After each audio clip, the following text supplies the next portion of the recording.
bought another single pickup guitar. Look at that. And it's mocha brown. And I've always wanted a mocha brown guitar for some bizarre reason.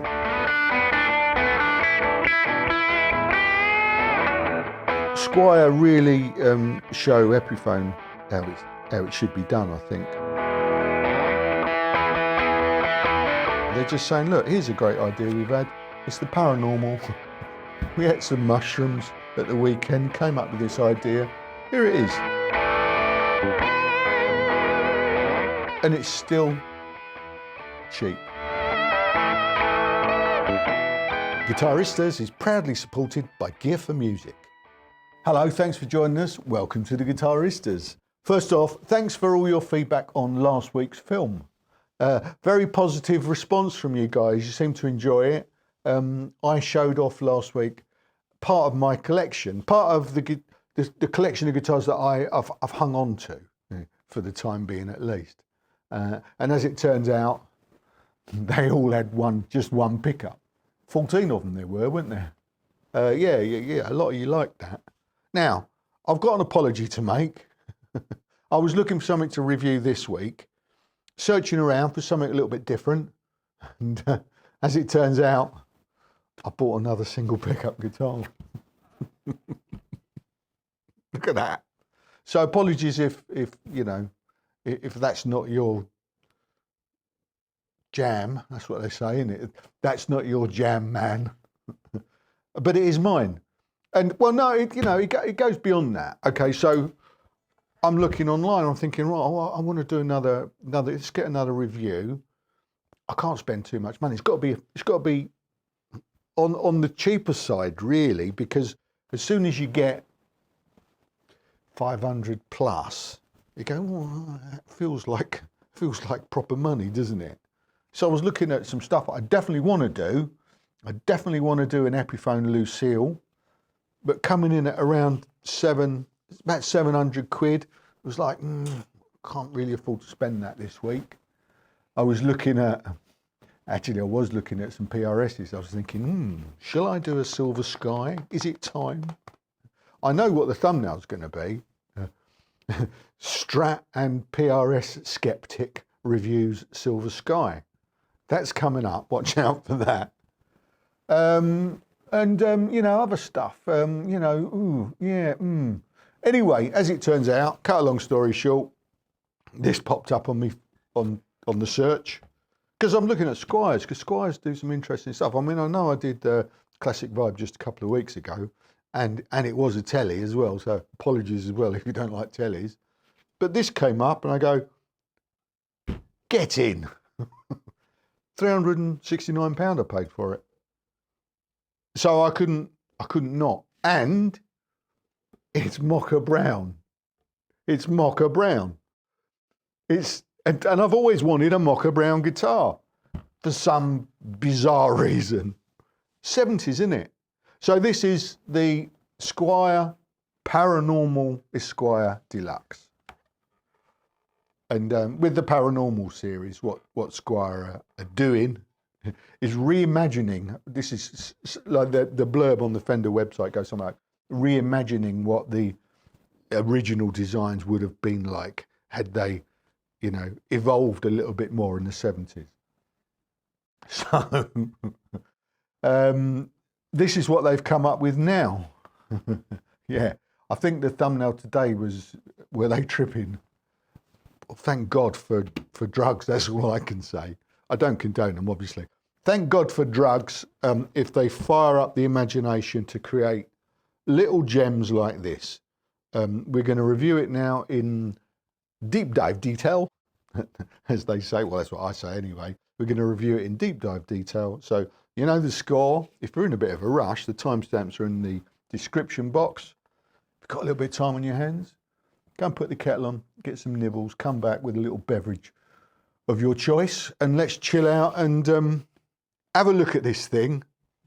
Have a look at what's going on here. Look, it's got a chicken head three-way.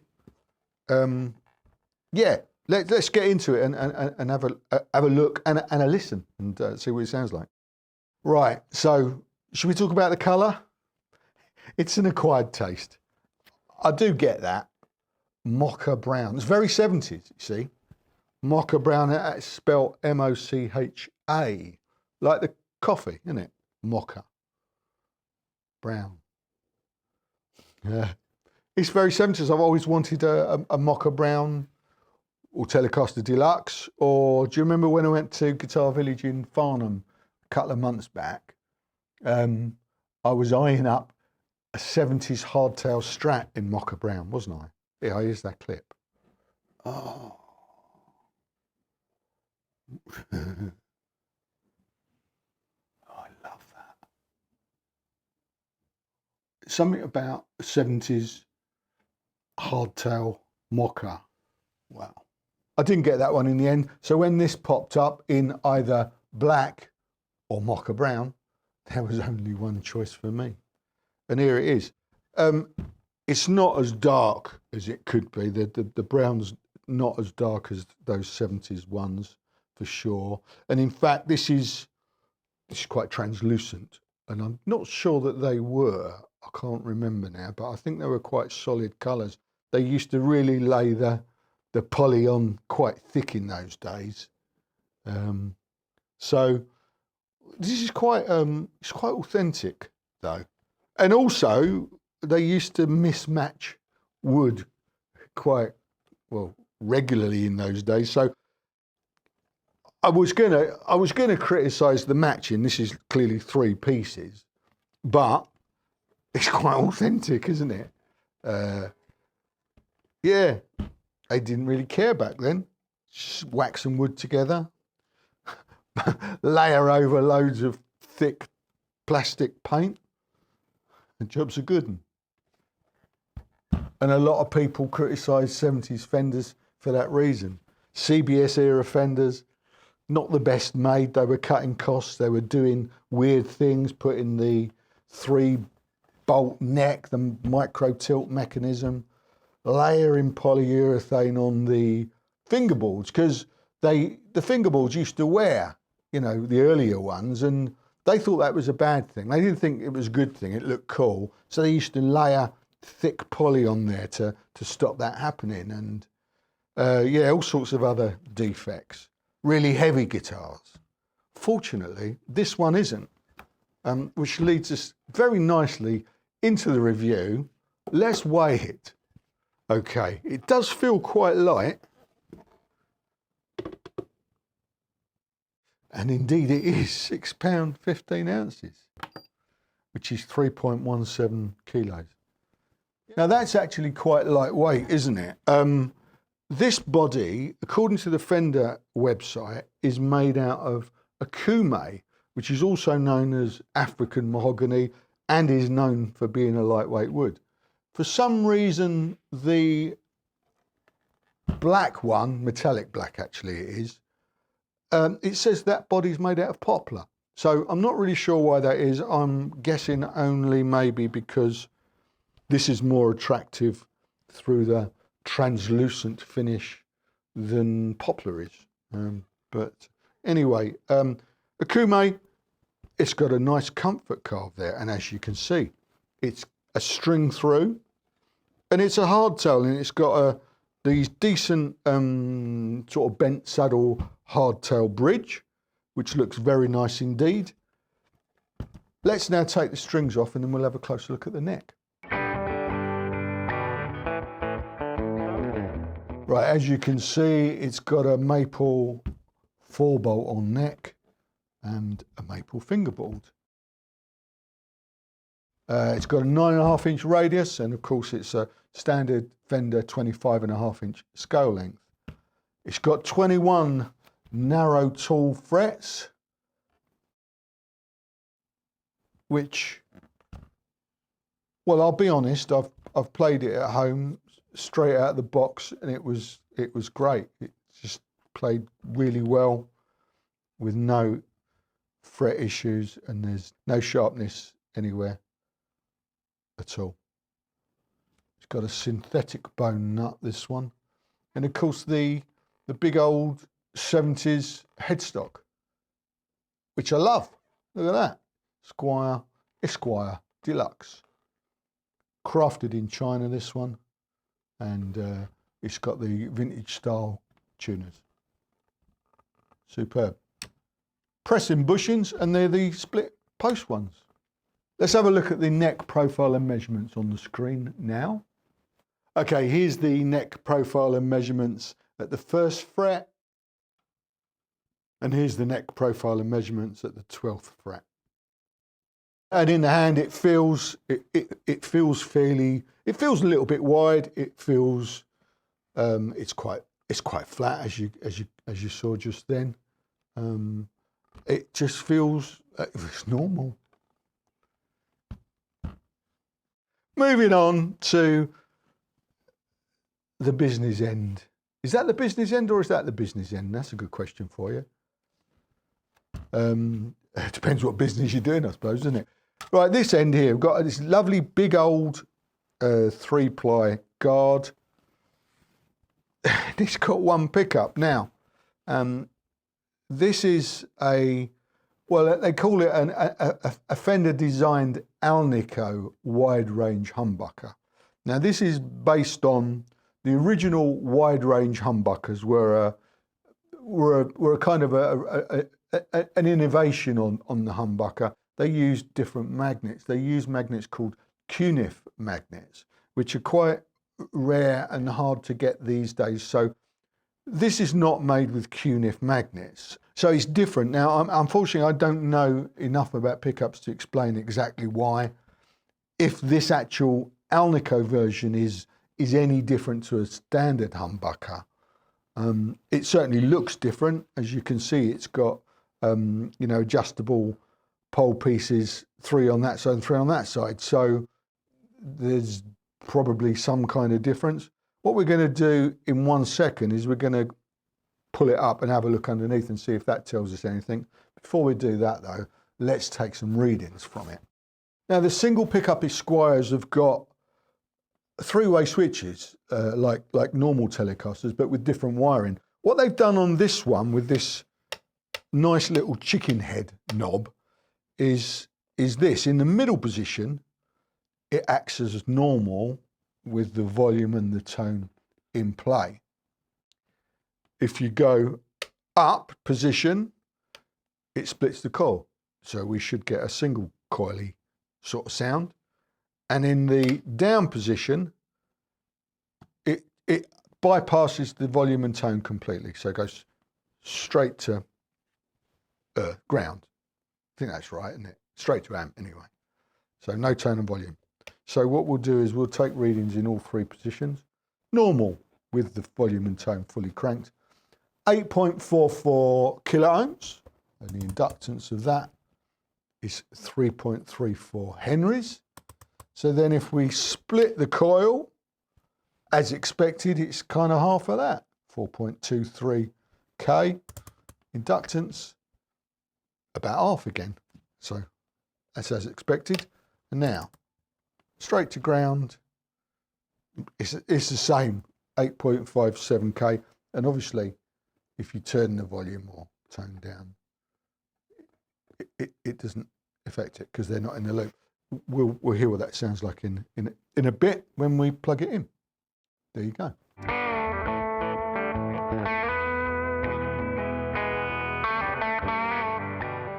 Right, here we go. Have we got any wire? We got a bit of, oh, here you go, plenty of room. Ooh, it's got full-size pots.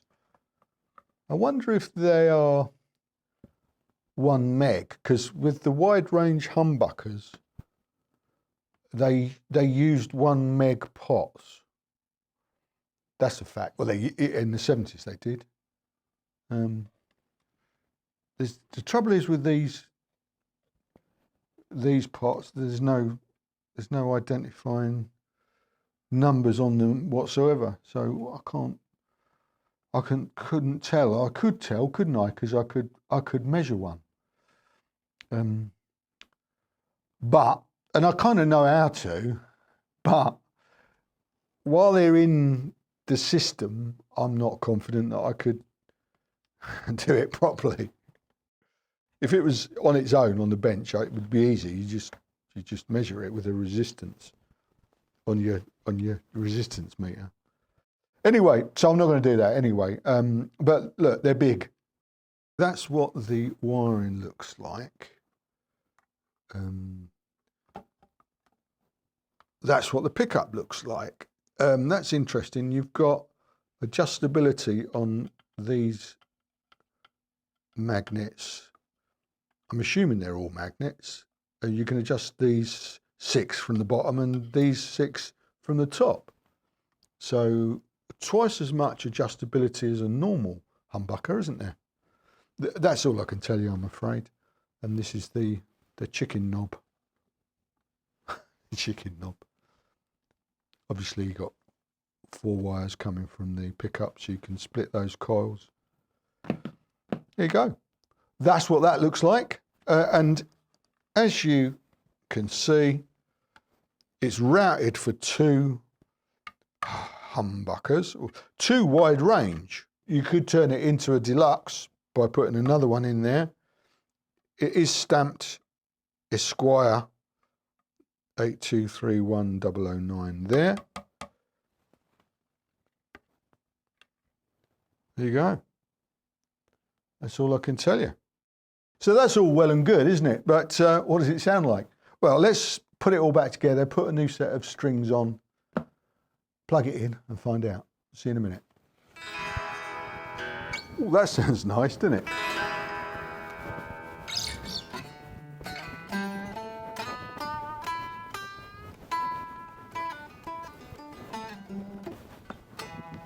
New set of Ernie Ball regular slinkies. On the board today, got the clone and I've switched it up a little bit. I've put the wrap back on there because I like it really, and I just thought we'd switch things up a little bit in the fuzz drive department. So that's what we've got. I'll show you, obviously, if I use them on that camera down there. So this is what it sounds like. Nice and open, unplugged. What key am I in? That one. Right, so this is what it sounds like plugged in. No pedals on at the moment at all. Right, so we'll start with the middle setting on the chicken knob is the pickup with the tone and volume in play.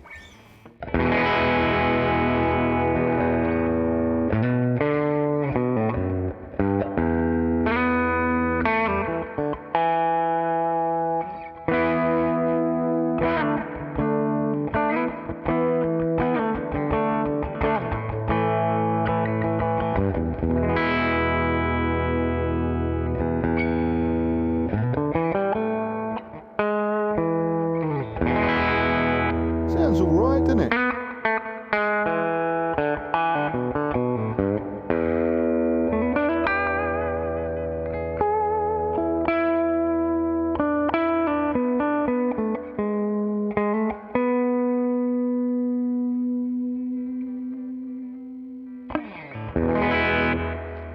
It's kind of, yeah, it's not massively high output.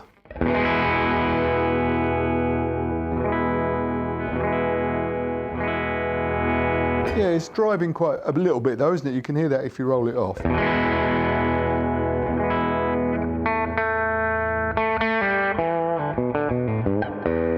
Actually, it's quite nice.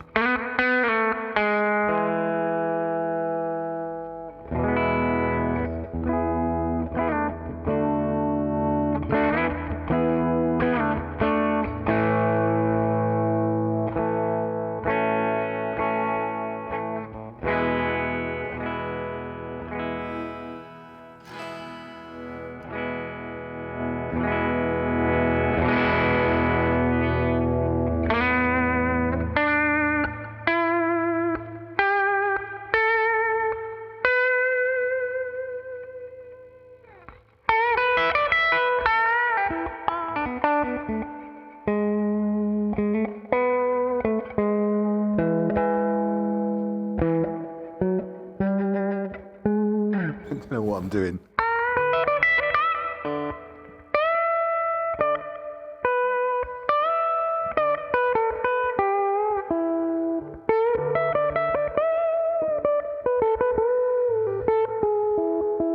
Tone works nicely as well.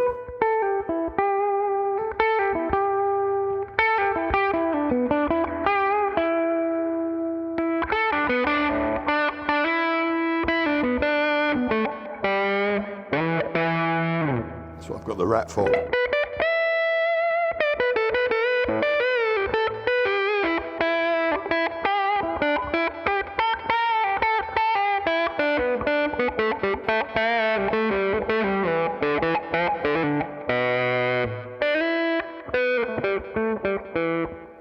I love that sound. It's just kind of, oh. Right, so that's the middle position. Let's check the tuning. Fresh strings, they'd wandered a bit. That's better. Now, so this this is bypassing the tone and volume.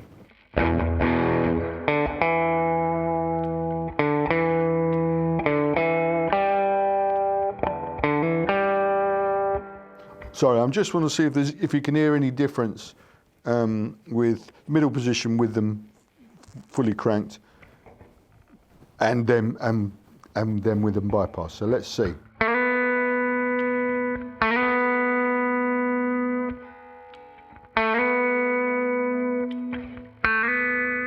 I think you can hear a smidge brighter, I think.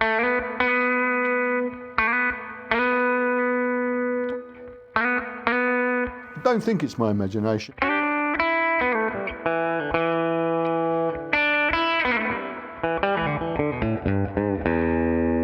See there? Straight bypass. It's quite nice, so you can obviously set your middle position. Maybe just roll it off a little bit.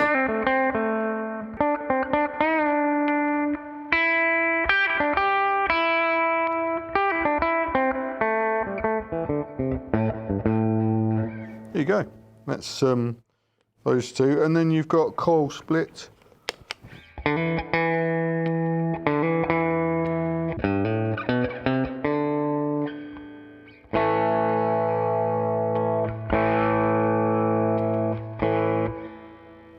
Less output, bit thinner.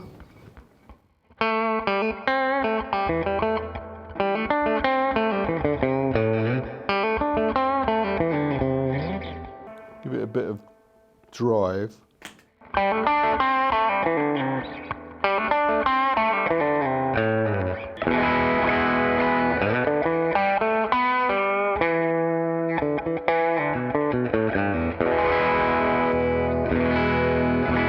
It's okay though, isn't it? It's okay.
there's a palette of sounds from one pickup. You know, sort of, isn't there? So, one pickup guitars are not a one-trick pony. Hopefully I'm demonstrating that. It's a boogie, a little boogie blues. I wanted to, a few people have asked just sort of for a little looping demo. What do? All I ever do is just whack a couple of chords down, often only one chord on a loop, and then just whittle over it. And I'll show you. This little quote, not actually, it's Steam Hammer did a little thing called Junior's Wailing. I was listening to it. So let's just do a little loop inspired by that. And I'm just going to do the one chord, okay? So it's a one chord loop. All you do is just get a little groove going. 1, 2, there you go. You just got to hit the looper on the beat. 1, off, on, off. And then you've got to work out what key you're in. That helps.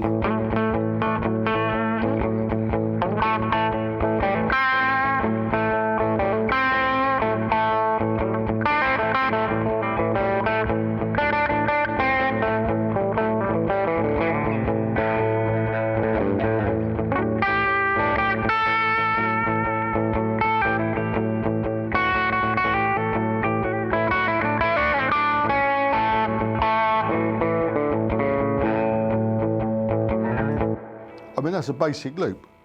And then obviously, you know, you can expand that as follows.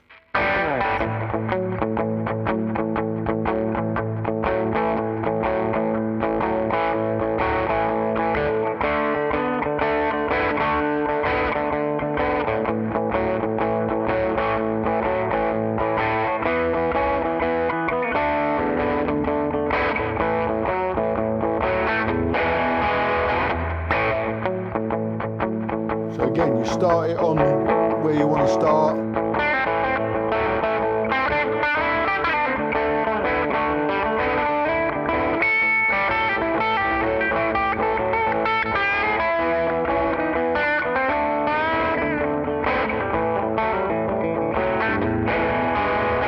Off.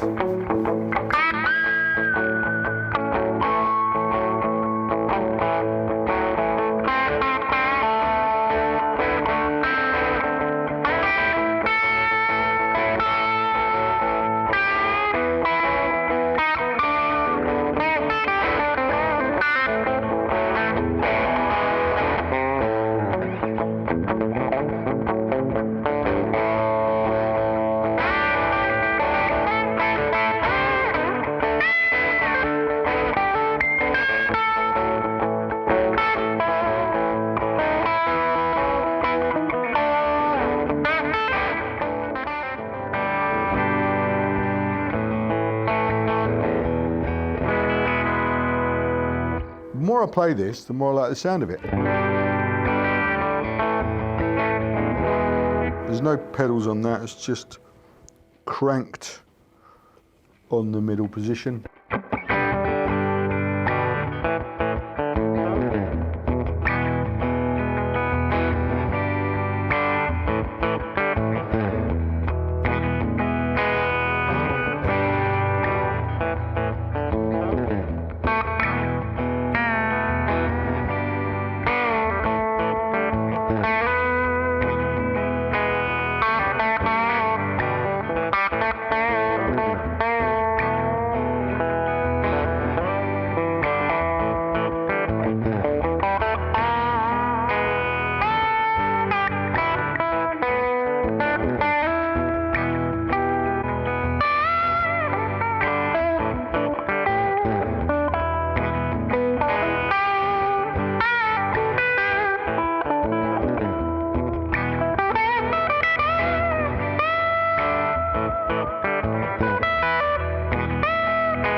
That's what I was trying to do.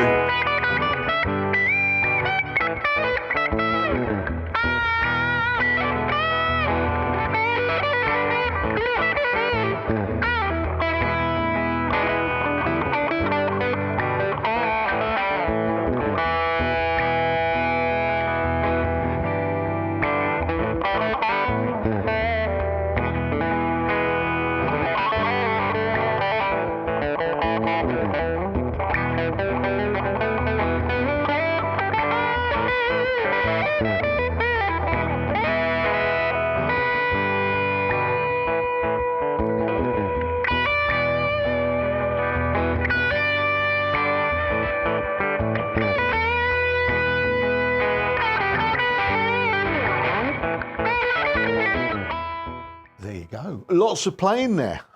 Lots of playing, demonstrating the guitar adequately. I hope. I hope this week I'm becoming more relaxed, aren't I, with my playing? Have you noticed? I'm leaving in the bum notes. Just this is what happened this week. Do you know that's been my biggest challenge doing this YouTube channel, demonstrating guitars, because I've never had the confidence that I was good enough, really, because it's not a polished thing, is it? You know, all I do is a simple loop, and you know, I was just demonstrating a little loop. All I do is I have an idea based on whatever idea I've had or ideas I've had that week, and I whack a loop down. And looping is the best way to practice and get better, because, well, as I demonstrated there, you can just put one chord down. The important thing, I think the important thing with demonstrating the guitar anyway is having a groove to play to, okay? And I got this off fabulous YouTube teacher, Eric Hagen. You should check him out if you haven't already. He's brilliant, and I'd done some of his courses on TrueFire, funnily enough, his cage course and stuff, because I could never really get my head around that whole cage nonsense. You know, I learned by ear and memory, and I have no theory, or very little theory as far as I know. So yeah, anyway, I put a link to Eric's channel on the in the description box. Where was I? Oh yeah. What he says is you got to have a groove, you know, and if you just pick up a guitar and start improvising, which is basically doing scales, isn't it? I mean, whatever you're doing, it's a scale of some sort or other. If there's no feel to it, it's nothing. So if you put down a simple one chord, but if there's a groove to it, like I was doing, like a boogie, it gives you something, doesn't it? It gives you something to work around, you know, and put a little bit of feel into it and some melody into it, rather than just doing a scale. That's all I do anyway. And it seems to be working more these days, and I seem to be worrying less about my ability and focusing more on trying to demonstrate what the guitar can do and just do what I do. And if you like it, great. And if you're like that bloke that left a negative comment last week saying that it's a shame I couldn't play, well, fuck you. I don't care, mate. All right. You're blocked again, by the way. So again, yeah, he's done it about 3 times over the last 5 years. Him and a couple of others. It hurts. Anyway, so should we talk about the guitar? It's fucking great. And the more I played it, the more I appreciated how good it sounded. At first, I really wasn't sure. I thought it was a little bit underpowered, this pickup. But actually, I don't think it was. And I think there was a real nice kind of wide range of sounds coming from it.